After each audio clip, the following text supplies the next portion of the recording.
Blog Talk Radio.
Everybody, and welcome to the Women of Golf Show. I'm your host, Ted Roderico, and right alongside here, of course, every week is Legends Tour player and LPGA Professional Cindy Miller. Cindy, welcome back.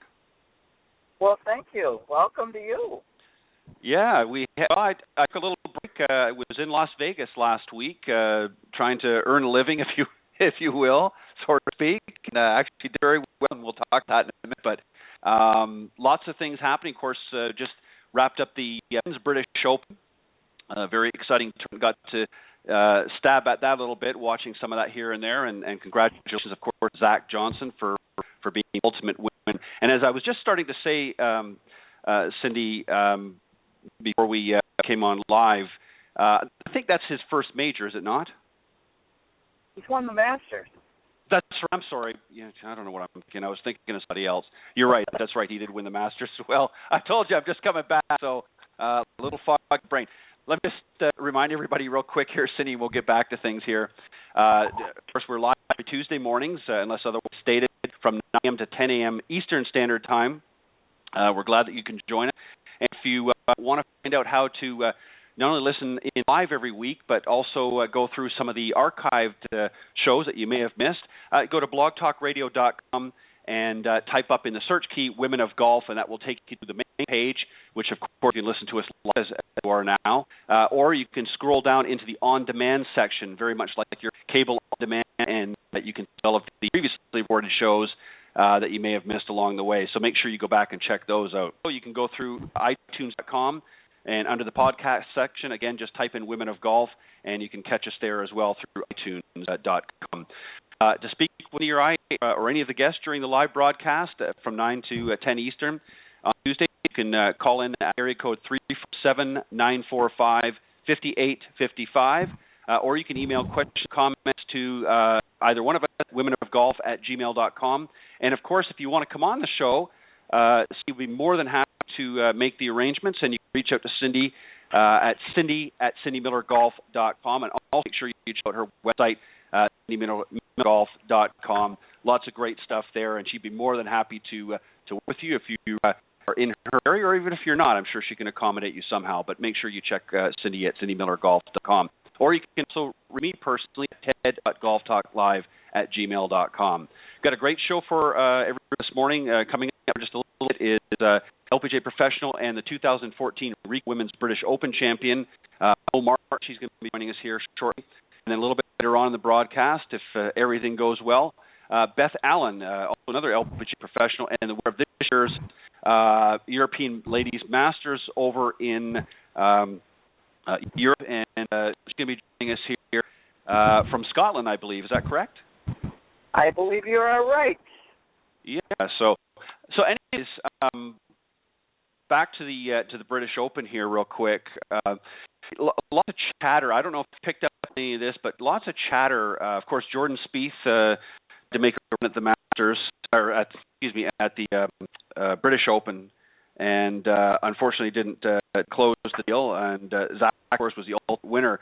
But lots of criticism. I don't know if you've seen any of this or not, but there's been some criticism by, I don't know if it was ESPN that I saw an article on, and just really kind of not very favorable. What's the deal with that? Favorable about who? I have not seen this. Well, they just were not favorable to Jordan Spieth, I guess, because they felt that he stumbled and didn't ultimately the win. A lot of it is he's won the Masters, and then of course followed up with the U.S. Open, and a lot of people were hoping he's going to close here in the show, and it just didn't happen. Of course, it wasn't his tournament, and just a few comments come out, and I've seen it on of course social media, and I believe it was ESPN. But don't quote on that I guess felt kind of choked a little bit, but I don't see it as that. Any thoughts on your end? I don't think he choked. I think he was shocked he made the putt on 16. Yeah. And Alan and I were watching it, and Alan was able to, he played in the Walker Cup at St. Andrews, and they were there for 2 weeks and basically owned the golf course for 2 weeks. Mm-hmm. And right. He said the 17th hole is really, really hard, and that his second shot, Jordan's second shot, placed it perfectly to be able to get it up and down, unlike Jason Day, who hit his shot left and had to hit, his chip shot was over that bunker. 17 is just so hard. And so that, it's just a long, hard hole. I think he might have gone a little from pursue to protect on the last 2 holes. And, again, he had to hit that wedge shot at 18 perfectly. And he just, I think the mud on the ball kind of sabotaged his brain a little bit. Yeah. So I don't think it's choking. I think he kind of went from pursue to protect a little bit.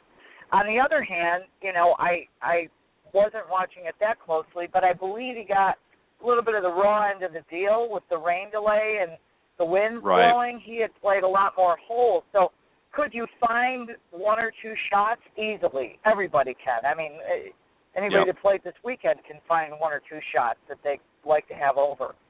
But I don't think he choked at all. I mean, for the kid to be coming down the last hole to make a birdie to tie for the 3rd major championship in a row, I mean, how can you possibly say he choked? I agree, and I just think what a lot of it is, I think people get wrapped up in sort of the euphoria of, here's Jordan coming up, said winning the first majors of the year. They were, I think a lot of people were really hoping he was going to come in and can go on for the Grand Slam. And when it didn't happen, of course, they come out with it. And I understand and I get it, and I guess it moves articles and gets them attention, but at the same time, and like you said, anything can happen. He hit some great shots throughout the tournament, and there were a lot of delays, throughout the rounds with wind and rain, delay and that sort of thing. So, that can certainly throw a game off as well, even for the best of the players. But I think he's going to continue on, and I'm sure he's going to bounce back for the PGA Championship. Yeah, now if anybody kind of gagged it would be Dustin Johnson. Yeah. And that's, the last, I guess, the first 2 rounds of the last major championships, he's been 10 under. In the last 2 rounds, he's been way over, 3 over. 31 under to even par.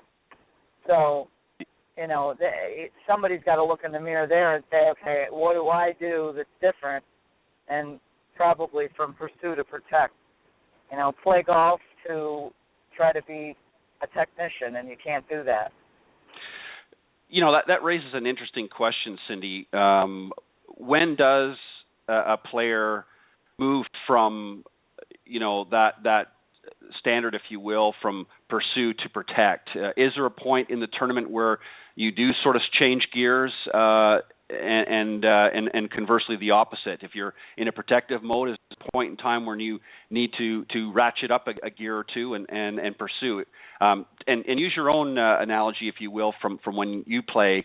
When do you try to make that transition?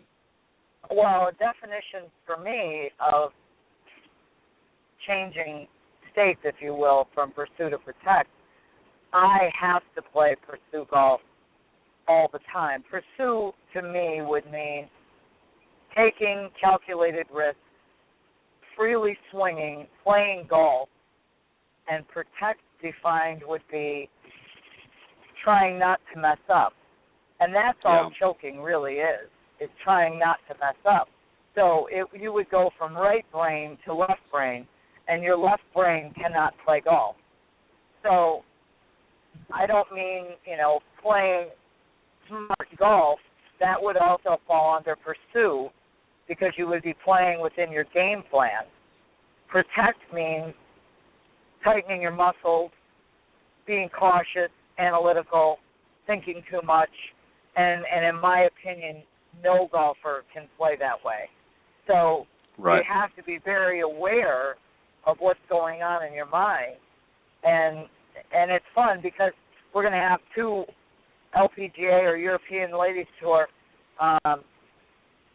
players with us who have been seeking their mission, I guess, for a very long time. And I think it's awesome that we're going to have them on the show. But you have to stay in your own personal mindset, and you have to be aware of what that is, and then play to your strengths. It's pouring here, so forgive me if it sounds different. Yeah, I was just going to say I could hear a little noise in the background. It sounded like rain, but I know how that is. We've had some rain on and off here for the last little bit. But I see that Mo is ready here, so let me just do a quick introduction. We'll bring it wrong because I know we're late for time and that. But Mo Martin, of course, LPGA professional, won the 2014 Rico Women's British Open. She's on the tour, turned professional actually in 2005, and was then the Futures Tour in 2006. And her rookie year, of course, was 2012 for the LPGA Tour. She's been chasing trophies, as she said, at the early age of 4 when her brother brought home a beautiful golf trophy, and of course she's basing her own ever since and has done quite well. And without further ado, let me bring on Mo Martin. Hi there. Thanks for having me. That sounds about right. Good morning, Mo. How are you doing? I'm doing well, thanks. Good morning. Yeah, I'm enjoying a rare week off. Good morning. Yeah, I think that sounds a little bit better. I sound like there was some rain, a lot of rain happening in the back. Cindy, I want to start off. I know you had questions that you want to ask Mo. Well, Mo, you're really my hero. I've kind of watched you from afar. Ted, Mo, and I had the pleasure of meeting when we were working together on the Symetra tour for the Hartford Insurance Company would contract with the LPGA to do events around the country for their customers and clients. And I happened to be like the mom of the clinics, and Mo would help me teach all their customers. And how long ago was that? Oh, man, that was probably 2008, 2009. Yeah, somewhere in there, a long time ago. But anyway, so I got to know Mo out there, and I thought, what a nice girl. And she's just so chill, and she just stays to herself, and she just swings smooth. And it's funny because you always admire people who have the opposite traits of you. And so she just keeps plugging along, and then comes in the top 10, and ho-hum, fairway greens, makes the putt, and then she wins the British Open, and she's kept her card ever since she qualified, and I'm just so proud of you. So tell us, how hard has it been to stay within your own personal mindset? That's a really good point, and everybody's got a different journey, and I think it's so important to recognize that, and I think that's actually the easiest way to get off your track is comparing yourself to other people. And I know there have been a lot of famous stories. I remember a famous story about Jack Nicklaus, something about, going to one of the teaching pros that was out on tour at the time. But, just staying true to your journey and your timing, and everybody's timing's different. You've got the Lydia Ko's, and then you've got me out there, totally different journeys. But no, it's very difficult, as you know, to get onto the LPGA and then to keep your card, and we've got no insurance out there whatsoever. So got to prove ourselves every week. But I've truly enjoyed the journey, for sure. Tell us about your grandpa. My grandpa is so the love of my life. He passed away last year at 102, but I had the most amazing memories and experiences with him. Yeah, he was running strong. I think at 100, he came out to 10 LPGA events. Wow. And one of those was a complete surprise to me. Actually, this is one of my favorite stories on tour to date. We were in Mobile, Alabama. I played Thursday. I played Friday morning. I would talk to my grandpa every day. I'd call him in the morning. I'd call him at night. He'd be the first person when I get off the golf course I'd call. So I called in the morning on the way to the golf course, and he didn't answer his phone. I thought, that's strange. So I called his cell phone. He had an iPhone at 100, of course. And my aunt answered it, and I knew she was there, and she said, oh, we're just out running some errands. And I thought, well, it's pretty early to run some errands. But anyways, well, they were going to the airport, and they were coming to surprise me. Wow. And they got there Friday night. They got to the hotel. They had the receptionist call up and say, you have a package downstairs. And I thought, that's strange. And I walked down, and he was waiting in the corridor for me, and it was just, my aunt snapped a picture, and it was so precious. Oh, wow. And then actually, yeah, it was so fun. That Sunday, I think I shot 65 or 64, which is my lowest to date. And so it was so fun to have him in the audience and experience that. Now, that's awesome. Now, let me just ask you one quick question. I want to slip in, Cindy, just on that note. Obviously, you had a great relationship with your grandfather.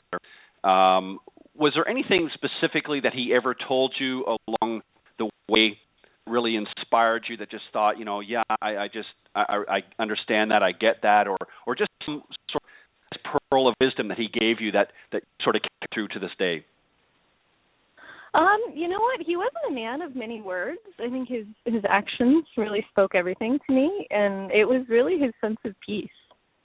Really anything that went on in his life, and I mean, he lived through the Depression and world wars, and he lost all of his fortune, and my dad died, so his son died, and he's just so peaceful throughout everything, and he treated everybody so kindly. But I think specifically golf-wise, he taught me a big lesson one year when I didn't think I was doing particularly well on the Symetra Tour. And he actually got out a list, and he said, there are so many people that can't even get on the Symetra Tour. And he just pointed out all the positives, that I was still on the Symetra Tour, and it just, to me, that was a perspective, like, I'm still living my dream. There's still actually a lot of positives to pull from, even though I didn't feel like I was reaching my potential or doing as well as I had hoped. And so that's always stayed with me. And, that's a lesson in anything. There's always something positive to take from any situation. And it's just a matter of perspective. Yeah, I take from that he was obviously a man who, no matter what adversity may come your way, that obviously to be at peace with it, but just enjoy life through this journey and not allow these things to sort of distract you from whatever goals or plans that you have for your life. And that's kind of what I would take from that. And it sounds like he was obviously not only very supportive for you, but somebody that just enjoyed being with you and enjoyed supporting you, and you can't ask for a better gift than that. No, absolutely not. And I so enjoyed it too. It was a gift that went both ways for sure. Fantastic. Cindy, sorry, go ahead. Let me ask you, sometimes, the emotional up and downs of playing on the LPGA Tour full time, and like you said, there's absolutely no insurance. You can win a tour event, 2 years later have to go back to Q school. Yeah. Do you reflect now that he's passed? Do you say, well, what would he say to me right now? And does he help? He's still helping lift you out of the abyss, if you will. How often do you think about him? Is it every day? Oh yeah, I think about him every day for sure. I've got his voicemail saved on my phone, and they're mixed in with my music, so I actually hear his cheery voice quite a bit. That's awesome. I think about just what he would do in situations. I still do. I mean, for the last, until he passed away. I would say, 6 years until that point. If I had a question or a doubt or I had a situation I didn't know what to do, he'd be the first person I'd call about him and wonder what he would do. And so he still advises me in those ways. But, yeah, I'm still thinking about him every day and get to hear his fun voice. That's awesome. I'm going to shift states now. You are the straightest driver on tour, and straight is long. Yeah. Straight. How much ribbing do you get? What's that? How much ribbing do you get for being so straight? Oh, I get it. Yeah, somebody, my pro-am partners make a comment, and, people make funny comments, and I joke around when I go in the rough, and I'm like, what is this called again? I'm like, it starts with an R. I'm like, what is this stuff? But, as far as insurance goes, I think that is my insurance is my accuracy because, you've got to play to your strengths, and I say that all the time. I'm 5'2". I weigh 115 pounds. I mean, I'm not. There's a limit to how far I'm going to hit the ball, even though I do train a lot. But so accuracy is that's the name of my game. I'm never going to overpower a course. So I will take advantage of the opportunities when they come. But my accuracy keeps me out of trouble and hit the greens and make the putts when I can. And how much do you work on your swing? I'm not a very technical player, but that being said, my dad taught me from when I started, and I had a very, very technical base. So my dad didn't let me take my complete swing until he thought it was perfect, till he thought my grip was perfect, my stance was perfect, my backswing was perfect. So I owe him a lot for doing that because I didn't develop any bad habits as a youngster. So technically, I mean, my playing, my positions, I don't have a lot to work on, and I owe him a lot. But my coach now is Ian Triggs, and I've been working with Ian for 3 years now. And we basically just have a few fundamentals. And it seems to be the same things that get a little bit off. So I don't work a lot on my swing. I work a lot on my ball flights. I like working it both ways. So fades, draws, high, low, and that's mainly what I'm working on in the range. And then wedges, so distances, stuff like that. Awesome. What do you attribute your accuracy to? Obviously, a lot of hard work in that, but so many players struggle with that, especially amateur players. I'm sure they would all love to hit it long and straight as you do. What's your secret, if any? Well, just like I said, I have, because of the way my dad taught me, I have a very neutral swing. So, I mean, that's really going to help. I've got neutral swing, and my timing is good, and my balance is good, and, I keep focused out there. And so I think that's the combination for me. Fantastic. I also see here from some of the notes that you attended UCLA, and you have sort of an interesting camaraderie, if you will. You're the only the second player from UCLA to win a major. The only other one is, of course, PGA professional Corey Pavin. After you won that, being a UCLA alumni, did you speak with Corey at all? Did he reach out and congratulate you, or did you have any discussions with him being from UCLA? No, I haven't yet. That would be fun to do, but no, I haven't. Just the one fun thing I did do was down at Poly Pavilion on the UCLA campus. I got introduced at halftime at one of the Gonzaga games, and that was super fun. So I was given some nice gifts there and honored at halftime. And actually, I was sitting. That was a couple months after I won, and I was sitting next to, I think, I'm not sure who he was, but I was having a conversation before halftime, and golf came up for some reason. I didn't tell the guy who I was, and he said, yeah, the British Open. He said, that lady, eagled the last hole and won. That was pretty exciting. I said, yeah, that was exciting. And then when I got introduced, I mean, his jaw dropped. He didn't know it was me. And I turned back and winked at him, and we've actually stayed in touch, so that was funny. Oh, that's a riot. Now, how did that make you feel when when somebody obviously they didn't recognize you right away, but when they found out who you were and obviously were very excited about it? How did that make you feel as an individual? Did that kind of say, "Wow, somebody really kind of thinks I'm special. I've done something here." How did that sort of resonate with you after that happened?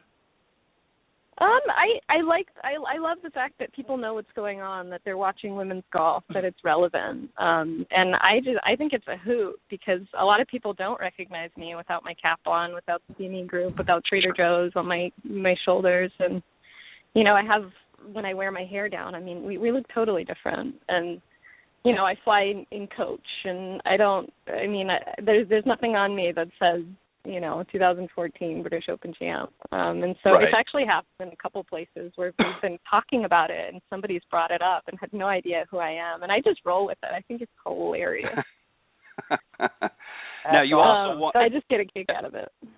Now, you also won something else that was kind of interesting going back a little further in time into your you won a very prestigious junior tournament, the Junior World Japan Cup. And as you put it, received a really big crystal trophy, which I'm sure you allowed your brother to admire. But you also got to meet the Crown Prince of Japan. What was that experience like? Obviously, a different culture than what you're used to. Tell us a little bit about that experience. That was amazing, and that's, something I owe so much to the game is just being exposed to the different cultures and being able to travel and to experience what a lot of people wouldn't have the opportunity to. But I loved being in Japan, and there were around the Crown Prince there were security guards, and they had automatic weapons, and so that was the first time I was kind of exposed to all that. But really neat culture. And I was also able to meet Lorena that year, and she's become one of my idols. Just as far as a sportswoman goes, she's got so much class, and the way she's conducted herself over the years has really been an example for me. So that was a great experience from a lot of different reasons. That's great. Now, when is this year's British Open? It is next week. And when do you leave? I leave on Saturday. I'm taking a rare week off. As my caddy Kyle keeps telling me, I'm number one in events played. So I don't take very many events off. And this week, the LPGA is at the Meyer Classic in Michigan. And so I'm taking a week off. I've had 2 weeks in a row and needed this week off, and next week's going to be busy for me. So I leave on Saturday, get in on Sunday, and tournament starts next Thursday. Oh. Beautiful. Now, what are you going to do to prepare? What do you do to prepare for an event like this? I flew my family I'm living in Florida now. They're in California, and I don't get to spend a lot of time with them. And so my mom, my sister's husband, my nephew, my brother, they're all in Florida with me now. So I actually did the same thing last year before the British Open. We had a week together here, and so it's becoming a little bit of a tradition. But I'm spending time with them, and of course I'll work out and practice too. But I think emotionally this is my recharging, and it's so good to see them because I don't get a lot of time with them. Fast. That's awesome. And obviously, you've had the privilege of following really a dream that you've had at a very early age, and as I alluded to a couple of times, obviously your brother brought home a trophy you were somewhat enamored with at a very early age, and that sort of sparked a flame in you, if you will, to go out and duplicate that and that extremely well. So you've had the opportunity to follow a dream from a very early age. What advice would you have, if any, that you would give someone that maybe is just starting out like you did? What would you tell them, and how would you guide them? Well, I was actually asked a question recently. Somebody said, when did you know this was going to work out, And I looked at them and I said, I still don't know. Like, I'm still figuring it out. Like, we take it day by day. We never really know what the end picture is going to look like.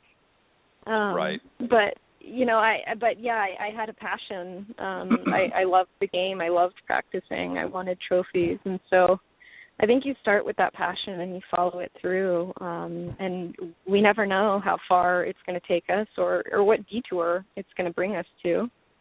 And, you know, I do feel very fortunate, but I'm pretty sure I'd feel very fortunate no matter how it worked out.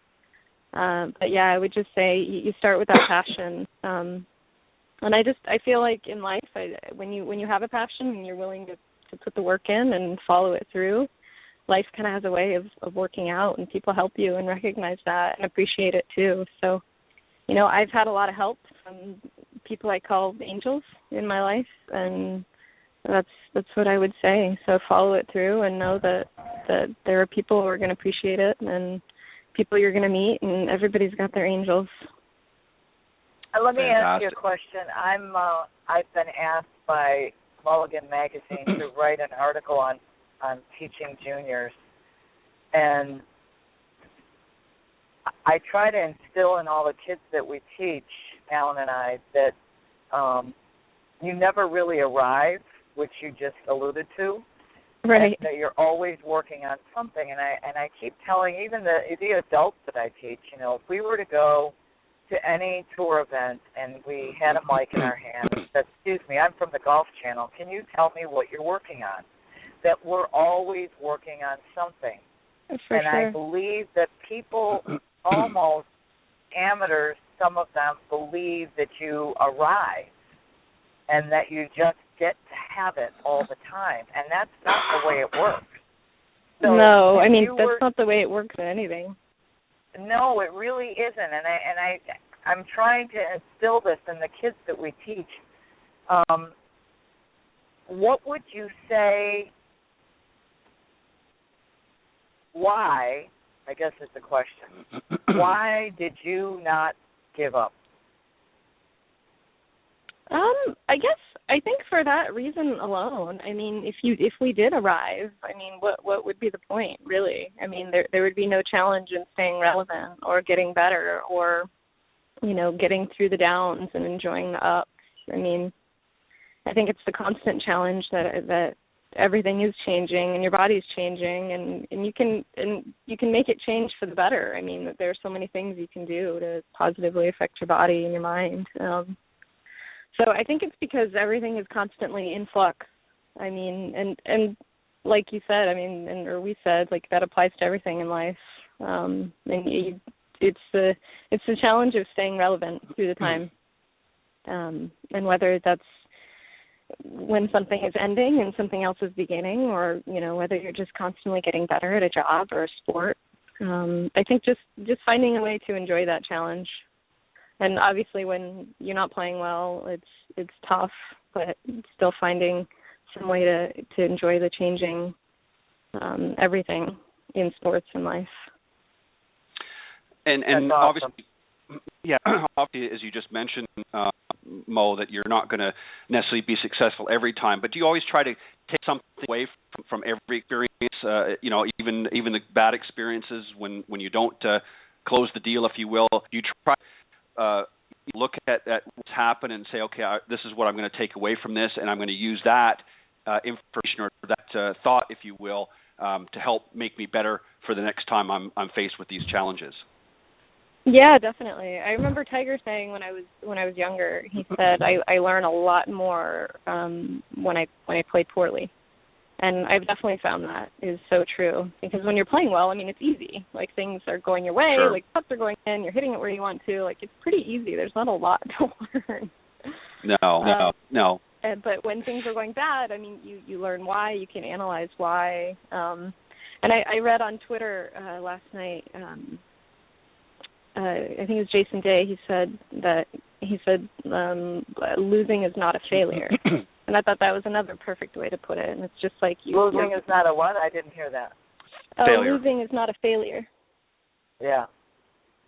And so, yeah, I mean, it's an opportunity, and so you continue learning. And, you know, going back to my grandpa, that's also something I learned from him, too. Like, there's always something to take. You know, that raises a really interesting point that really a lot of amateurs could take away from that, and that's just that statement you just made is losing is not a failure. And I think a lot of amateurs are very hard on themselves when they're playing their best. They don't know how to manage themselves to a point that they learn from that process, just sort of themselves up. I think this is the difference, really, with the professional golfer and the amateur golfer. It's not just a matter of skill, but it's how they handle adversities and difficulties along the way. Do you agree with that? Yeah, for sure. And I mean, I think that's one of the beautiful things. I mean, it's like, what has golf taught you, and why is golf such a great sport? It's like it mirrors life in that way. And I mean, that attitude is so relevant in absolutely everything, and especially in day-to-day life. I mean, we're gonna fail way more times than we're gonna succeed. And actually, sure. I adore Kathy Whitworth. I adore her. She's amazing, and people don't talk about her enough. And her 88 wins. And during a recent tournament at the shootout in Texas, I did a speaking engagement with her, and it came up. She won 88 times, so she's the winningest pro. And I wish people would talk about her record and beating that, and because it's phenomenal. But she came in second 94 times. So wow. Essentially, she quote unquote failed all those times, so more times than she won. And she came that close. But I mean, she's the type of person that also learned from every time something didn't happen. And she also, I think she made another quote too. She said she never lost a tournament or something. It was very interesting, but it was basically to the effect that she was learning all the time, and that her intention was to win, and she wanted to win. And so she too took something away from every one of those tournaments. Yeah, Kathy Whitworth was very interesting. In fact, she was our very first guest on this program, and cool. Yeah, it was very interesting. I obviously never had the pleasure of meeting her face-to-face and had never spoken to her before, and just very humble, very appreciative for what the game has given her. But you're right. She definitely had that attitude of I'm going to learn something along the way, and never that's the one thing I have to admit about golf. And Cindy, I'm sure you've met and played with many of the greats out there. One thing about golf is they are a really humble bunch. You don't see, like you do in some other sports, when somebody gets to the top, sort of strutting around like a peacock, I'm better than everybody else. Very, very humble group, and I think it's because they know how difficult it is to get to that journey. And there is no insurance. I mean, Kathy Whitworth is my superhero. She's just awesome. And just the wisdom that comes out of her mouth in simple ways. She's just awesome. I totally agree. Fantastic. Well, Mo, we unfortunately our time's up, and we have to let you go. But enjoy this week with your family, and thank you. I will. Good luck. Good luck next week, and hopefully you will have a repeat overseas in the British Open. And we look forward to, and if you win, we'll have you right back on the show, and you can talk about your win. How's that? All right. Sounds great. I've enjoyed Thank you so much, Mo. Have a great week off. Thanks, Cindy. Appreciate it. Great to talk to you. All right. Bye-bye. All right. Bye-bye. Bye. You can certainly see, as you said, Cindy, when we started off the segment, I can understand why you have great admiration for her. Just a very well-spoken young lady, and just has a lot of desire and passion for the game, but also very humble as well. Yes, she's awesome. Now we're just going to wait here for Beth. Hopefully she's able to get through. As I said earlier on, she's calling over from Scotland, so we'll just sort of hang tight here for a few moments, and hopefully she'll be joining us here shortly. If not, we'll do our best to have her come back on that another date if we're not able to connect today. But it raises an interesting question, about what we were just talking about with golf and how it really mimics life. And obviously, as Mo talked about earlier on about her grandfather, some of the things that certainly not a man of necessarily many words, but his actions certainly spoke volumes. And for her to have such a solid relationship with him, I think is very important, particularly for a young lady, to have that sort of mentoring figure, especially a male figure in your life. I can't emphasize how important that is for a young lady. Obviously, she absorbed all that information very well. Absolutely, absolutely, and that's why I mentioned it, because he was in his 90s when I first met her, and her eyes just were glimmering anytime she spoke about him. I never had the opportunity to meet him, but she absolutely could tell the love she felt for him and the gift that he really was to her and with her, and what a great relationship they had. So it's so important to have somebody like that in your life that's not criticizing and condemning you for your failures, because there are so many parents these days, and possibly grandparents as well, that are putting these expectations on juniors to perform that are just unrealistic. And they're ruining their children, is what they're doing. And it's just a shame to see. So to hear such a wonderful story of such a great guy that always tried to instill in her that there are positives that come out of this, it's refreshing to hear. Yeah, and that's so true. I've talked to a number of teacher professionals who really work a lot, much like yourself, in helping juniors, and it's one thing that they really guard against to try and if you'll remove from the and that is sometimes overzealous parents or grandparents that want to sort of get involved. I mean, there's a point of being involved and being supportive, but then there's a point to step back and let that junior sort of blossom, if you will, in whatever direction they're going to go. And I think you're right. I think a lot of them, and I'm sure a lot of it too, in all fairness, they see with media today, with some of these up-and-coming youngsters who have been successful on tours, it sort of sets that spark, if you will, and some of these other kids that want to play. And, of course, parents get in there and say, okay, little Johnny or Sally is going to be the next, Ty, Monica, or whoever.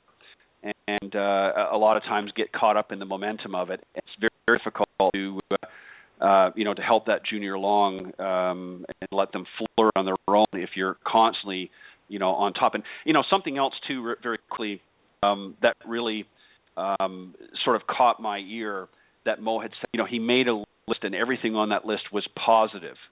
The fact that, it's a privilege just to be able to play out here on this tour with so many other great people. And obviously she took that to heart. And that's something I think that I wish more parents and grandparents would do, is make a list of positive things and not, as you said, focus on negative. Absolutely. And that's unusual. I mean, it is. It's like Jason Day saying, failure is losing is not a failure. And the same thing with Jordan Spieth. I mean, for the kid to be one shot back after all that, I mean, that is amazing. Yeah. This kid's going to be around for a long time, and you've got to keep the proper perspective. If you don't, I mean, look at Tiger. I mean, that's just sad, really sad. That is. Well, and I'm going to tell you, in my opinion, I think what really, I can just add what I said earlier about, the difference between a lot of the professionals and the amateurs, is it's not really so much their skill set. I mean, you see the professionals work a lot on their game and they fine-tune it. A lot of it is attitude, good attitude about things. You can accomplish a lot if you're constantly in the doldrums of failure and just not happy all the time and just sort of a negative attitude. It's going to reflect in other areas of your life. And I think this is something that a lot of amateurs tend to do. They tend to be very negative, not worried about hitting that perfect shot. And the pros don't hit the perfect shot, but they know how to recover and they know how to sort of turn that around. And if you imagine any professional that is to the sort of same mindset as many amateurs, where if every time they hit a bad shot they just jump to the abyss, you'd never win a tournament. Well, the other thing is, where are you going and what do you want out of this? And that's all making a game plan and realizing you're going to lose more than you're going to win and having realistic expectations. And, again, watching that young man from University of Alabama, Pat Dunn, was it? I think so, yes.